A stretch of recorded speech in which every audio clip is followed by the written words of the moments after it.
Muchas veces queremos corregir lo que no funciona a base de atacar lo que no funciona. Y la experiencia que tengo yo y lo que voy viendo en el mundo en el que me muevo es que es justo lo opuesto. Es decir, si tú quieres corregir lo que no funciona, potencia lo que funciona. Y entonces, potenciando lo que no funciona empezará a funcionar. Entonces esto tiene todo el sentido del mundo. Lo que pasa es que inicialmente es contraintuitivo, es decir, porque crees que la mejor manera de que una persona corrija un supuesto error es repetirle 27 veces el error, el daño que va a hacerle. Pero te das cuenta que funciona de manera absolutamente contraria y esto genera mucha desesperanza. Pero tendemos a aplicar una y otra vez la misma terapéutica pensando que al número 200 funcionará, y no funciona, sino que a veces peor. Las cosas funcionan cuando una persona se da cuenta por sí misma, aunque la ayudes, pero es ella, esta persona, la que se da cuenta de la importancia de cambiar. Y no va a cambiar si estamos constantemente recordándole lo que hace mal, constantemente recordando lo que no funciona. Cuando tú a una persona la ayudas a sentirse bien, la ayudas a sentirse valiosa, es fascinante, porque una de las cosas que empieza a cambiar, pero además de forma inmediata, es el riego del cerebro. Al cambiar el riego del cerebro, esa persona empieza a darse cuenta de manera natural que lo que está haciendo no está generando ningún beneficio. Y en ese momento, al darse cuenta, entonces ella decide cambiar. Pero si lo que haces es criticarla, decirle todas las cosas que hace mal, asustarla, etcétera, etcétera, cambia el riego cerebral y entonces baja la creatividad, baja la capacidad de darte cuenta. Es decir, estamos muchas veces muy equivocados en nuestro abordaje cuando queremos mejorar. Nuestra intención puede ser buena, pero el ambiente tóxico es tremendamente nocivo, pero no solo tremendamente nocivo desde el punto de vista afectivo, que una persona en un entorno tóxico se siente mal, es que es tremendamente dañino a nivel biológico. Es decir, es que puede favorecer todo tipo de enfermedades. Nos tomamos los sentimientos como cosas azucaradas de poca importancia y todavía se les llama, yo no entiendo, se llama el soft skills. Entonces, hoy en día, con la investigación tan brutal que hay en este campo, no entiendo cómo todavía pensamos que el respeto, la cordialidad, el afecto, el apoyo, la generosidad, la firmeza sin dureza no son cosas de primera importancia si queremos tener una sociedad no solo más feliz, no solo más sana, sino también más inteligente y más efectiva. Yo creo que vivimos en una sociedad que se ha olvidado de lo absolutamente fundamental. No se puede ir a la deriva, no se puede dar tumbos. Hay que tener muy claro qué es aquello donde uno verdaderamente puede asentarse con firmeza. Valores que son referencias que nos ayudan a mejorar.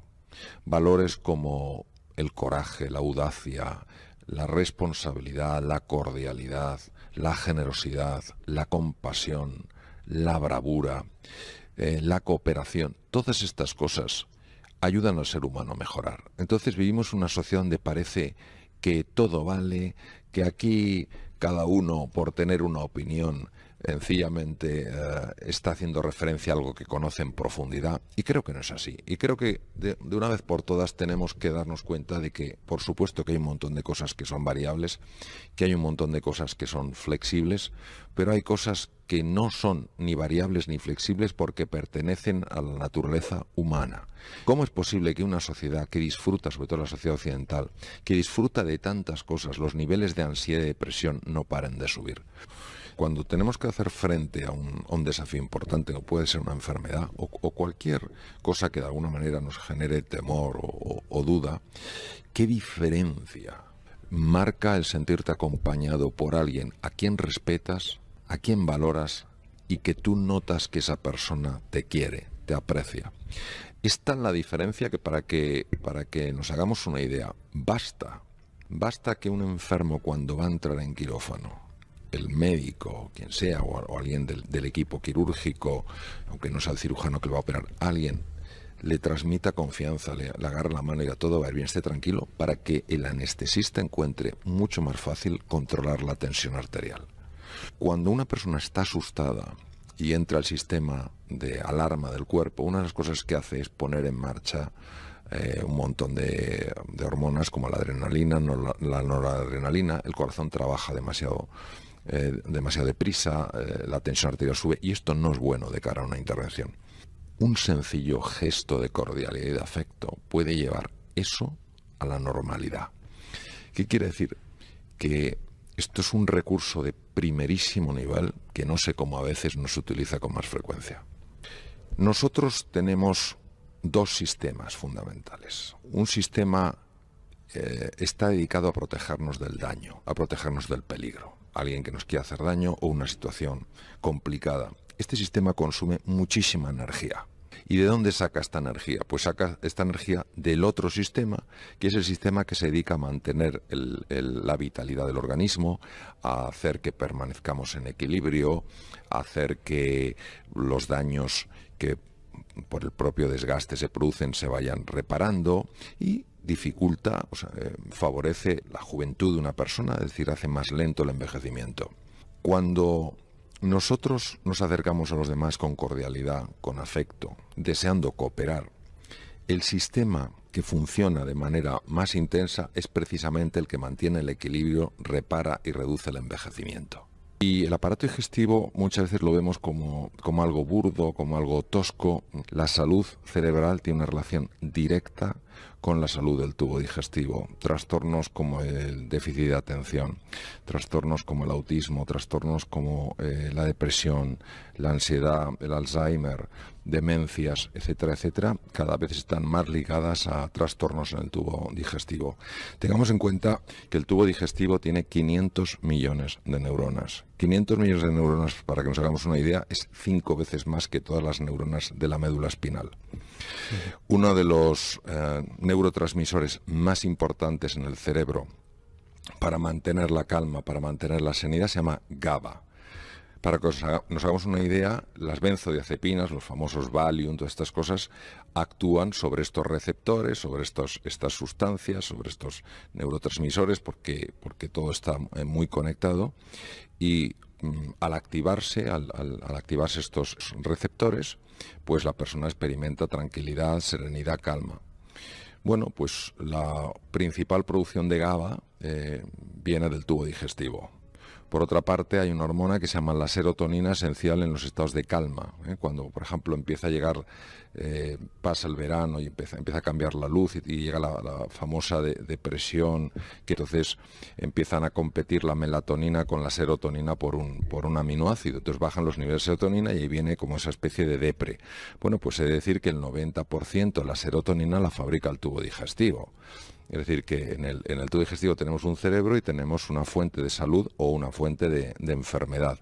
Y por eso, al final, a nada que bucees un poco, te das cuenta que todo está conectado. Lo que pasa es que tienes que bucear un poco. Y el hipocampo está oculto en el lóbulo temporal, es una estructura verdaderamente maravillosa y es la más importante, diría yo, para todo lo que tiene que ver con la memoria, sobre todo la memoria episódica, al recordar los sitios. También es muy importante mantener el equilibrio emocional. Pues fíjate, para que te hagas una idea de la relación que tiene el tubo digestivo con el hipocampo, cuando nosotros no tenemos un tubo digestivo, sobre todo lo que es todas las bacterias que hay dentro, que se llama el microbioma, en la población adecuada o en el equilibrio necesario, el tamaño del hipocampo baja. Entonces, todas estas cosas están muy conectadas porque empiezan a absorberse productos tóxicos que dañan el cerebro, dejan de absorberse productos necesarios que refuerzan la funcionalidad cerebral. Es decir, todo, absolutamente todo está conectado. Lo que pasa es que, repito, hay que meterse a un cierto nivel de profundidad. Si no, parece que son cosas que no tienen nada que ver. Nosotros tenemos un sistema, se llama sistema inmune. El sistema inmune es importantísimo, es ultra complejo. Es ultra complejo y se trata de un sistema que lo que hace es asegurarse de que nada nocivo para el cuerpo le haga daño. Por eso está patrullando, por ejemplo, el tubo digestivo. El 80% del sistema inmune está localizado en el tubo digestivo, porque por ahí es donde te pueden entrar cantidad de bacterias, cantidad de tóxicos, etcétera, ¿no?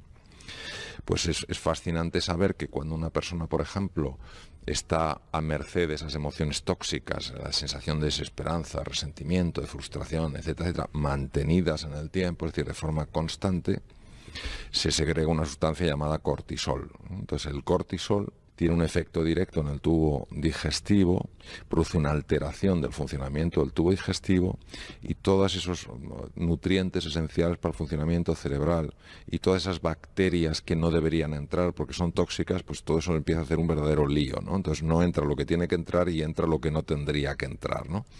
Y claro, todo esto afecta obviamente a la salud cerebral. Entonces no cabe duda que hoy en día en el campo de la medicina la fisiología, es decir, entender el funcionamiento del organismo es importantísimo, pero igual de importante es entender la relación de esa fisiología con el mundo emocional de una persona y ayudarle a que tenga esas emociones que favorecen que su organismo funcione de una manera mucho mejor. Hay que ser muy cuidadoso cuando uno habla del tema del pensamiento positivo, porque hay personas que pueden pensar que el pensamiento positivo quiere decir negar la fealdad, negar la violencia, negar las cosas que no son adecuadas. No, no es eso. Cuando nosotros hablamos de pensamiento positivo, no estamos hablando, cuando yo hablo de pensamiento positivo, no hablo de negar las cosas que están mal, no hablo de negar los problemas, hablo de poner el foco en las soluciones. Hablo de poner el foco no en la crítica, sino en buscar la manera de ayudar. Es en dónde pones el foco. Si estoy poniendo el foco en el problema o estoy poniendo el foco en la solución. Si estoy poniendo el foco en lo que no me gusta de la otra persona o estoy poniendo el foco en lo que esa persona tiene en común conmigo. Esa persona, igual que yo, tiene anhelos, tiene ilusiones, tiene luchas internas, tiene preocupaciones. Y lo que ya es difícil de negar por la cantidad de evidencia científica que hay, es que cuando una persona pone el foco en lo positivo, el organismo empieza a responder de una manera radicalmente distinta. Por ejemplo, baja la cantidad de radicales libres. Me voy a ir hasta a nivel molecular. ¿Qué es un radical libre? Un radical libre es una estructura molecular que le falta un electrón y está muy alterado, digamos que es como un ente muy nervioso y tiene que robar electrones para equilibrarse, tiene que robar un electrón. ¿Cómo roba electrones? Golpeando otras moléculas. Y entonces desplaza el electrón de la órbita y entonces lo roba. Pero el problema es que en este golpear distintas moléculas, membranas celulares, material genético, etcétera, puede generar mutaciones y puede generar daños. Desde luego, muy relacionados con enfermedades que nos asustan mucho, como pues el Alzheimer o demencias o múltiples cosas.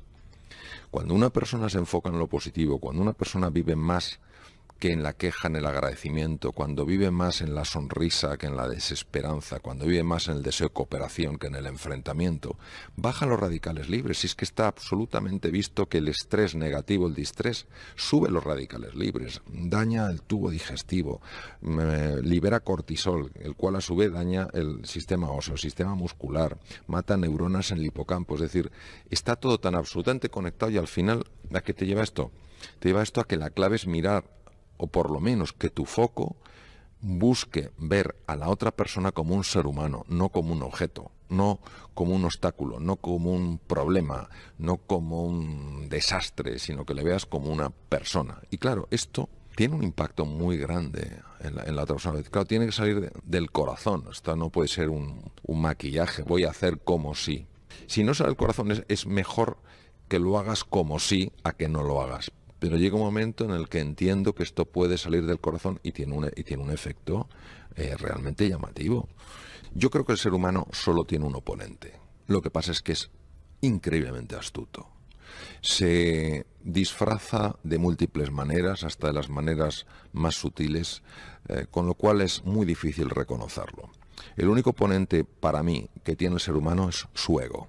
Porque el ego, cuando le domina a uno, no permite que haya espacio para el otro. Tú tienes que ser el centro de la circunferencia siempre. El ego para mí solo se entiende desde el mundo que se llama el mundo metafísico. Es decir, el ego es una creencia muy profunda, probablemente la más profunda que está metida en el inconsciente humano. Es una creencia de que yo estoy separado del mundo, de que yo estoy solo, de que yo estoy en peligro. Entonces, cuando esta creencia yo la vivo como una certeza, indudablemente vivo asustado, porque me siento solo, porque me siento aislado y me siento en peligro. Es curioso que personas de la talla de Albert Einstein, en una ocasión dijo que había una pregunta que era la más importante de todas. La pregunta es, ¿vivo en un universo hostil o en un universo amigable? Si a la pregunta ¿vivo en un universo hostil? Yo respondo sí. Imagínate esto cómo me va a afectar a mi forma de ver el mundo. Todo lo veré bajo ese prisma, todo lo veré bajo ese color. Si yo creo que vivo en un universo amigable, yo viviré las cosas de otra manera. Tendré dolores, tendré dificultades, tendré tropiezos, pero en un universo amigable lo entenderé como una lección que cuando tenga suficiente perspectiva entenderé que era necesaria, aunque ahora no lo comprenda, aunque ahora no me guste, aunque ahora lo rechace. Y me parece que, claro, que la clarividencia de este hombre de Einstein a la hora de elaborar esta pregunta es máxima. Entonces, el ego directamente es una creencia que no sé de dónde procede, ni he conocido a nadie, ni a grandísimos expertos que me hayan dicho de dónde viene, pero es una creencia de que estamos separados del resto. Entonces, si solo estoy yo, nunca podrá haber espacio para el tú. Nosotros generamos confusión con términos que parecen lo mismo pero son diferentes. Una cosa es el bienestar subjetivo y otra cosa es la felicidad. Es inevitable que, como decía Heráclito, las cosas cambien de forma permanente. Entonces, aquella persona que no quiera experimentar la pérdida va a ser muy desgraciada, porque es que es inevitable, todo cambia, la hoja verde frondosa mañana se ha caído y está en el suelo. ¿Qué ocurre? Que nuestra sociedad lo que potencia es esto, y es un engaño. Dicen, cuando tengas esto, serás feliz. Cuando tengas lo otro, serás feliz. Y así es una carrera donde se pasa la vida entera y no se llega. ¿Qué es la felicidad según lo veo yo? La felicidad es algo que colma el corazón y pertenece solo a la dimensión espiritual del ser humano, no a su dimensión material. ¿Qué es una dimensión espiritual? Es aquello que está más allá de la materia. Es una conexión profunda con todo lo existente, con los demás, con la tierra, con el cielo, con todo. Entonces, ¿qué ocurre? Que cuando alguien está conectado profundamente con esa dimensión, sabe que una parte, su parte material, estará más a gusto o menos, si tiene más frío o tiene más calor, si come mejor o come peor. Pasará momentos de más alegría y de más tristeza, pero sabe que en su centro, en su esencia, en aquello que le da el ser, es absolutamente estable, que eso no cambia, que eso es un presente eterno. Y eso hace que personas que alcanzan ese nivel de conocimiento de sí mismos, ese nivel de conciencia, tengan lo que se llama ecuanimidad o la paz del sabio, que es que puede haber momentos donde oscilen, pero nunca ni se inflan de ego ni se hunden en un pozo sin fondo. Yo creo que no hay un solo ser humano que no tenga una herida emocional. Yo creo que hay dos dominos fundamentales para sanar esas heridas. El primero tiene que ver con ensanchar las medidas del corazón. Trabajar todo lo que es la cordialidad, el respeto, el cariño, el afecto hacia los demás. Pienso que de forma natural, cuando esto sucede, de manera automática, estas heridas se van sanando. Y la otra es la meditación. Hoy se sabe que cuando una persona entra en una meditación profunda, sobre todo cuando se produce un tipo de ritmo que se llama ritmo teta, hay una mejoría clarísima en heridas emocionales que están en sitios tan profundos como la amígdala lateral, un núcleo cerebral al cual no se puede acceder por vía consciente, y que son sanados directamente por esta fuerza. ¿Cómo sabemos que son sanados si la persona no se está dando cuenta de eso? La persona cierra los ojos, entra en un estado come, duerme, vela, no se da cuenta. Porque luego, cuando esta persona ha practicado la meditación, se da cuenta de que ha cambiado su forma de ser y de estar. Donde antes se ponía violenta, ahora no se pone violenta. Donde antes veía lo feo, ahora ve lo bonito. Entonces se da cuenta de que algo ha tenido que pasar. Lo que, como ha ocurrido a nivel que se llama subcortical, por debajo de la conciencia, no se ha dado cuenta de lo que ha pasado. Cuando se intentan sanar heridas emocionales profundas, que a lo mejor las tienes cuando tenías 5 años de edad o 6 años de edad, no hay manera que conscientemente tú llegues a eso. Pero la gran ventaja o el gran beneficio de la meditación es que de manera directa es capaz de generar esa sanación, y además que se asocia, por ejemplo, con una potenciación del sistema inmune, el sistema de defensa del cuerpo. Cuando una persona sufre, construye una armadura. Y es absolutamente lógico y natural que construya una armadura. A nadie le gusta sufrir. Nadie va por la calle diciendo a mí que me hagan sufrir, por favor, un poquito de sufrimiento, que alguien me dé un poco de sufrimiento. Nadie hace eso, nadie quiere eso. Construye una armadura. ¿Cuál es el problema de la armadura? Que llega un momento en que esa armadura ahoga, que esa armadura no te deja moverte y tercero, que te aísla hasta de tus seres más queridos. Cuando eres consciente de que esa armadura en su momento pudo tener sentido, pero ya no tiene sentido en tu vida, empiezas el proceso para empezar a disolverla.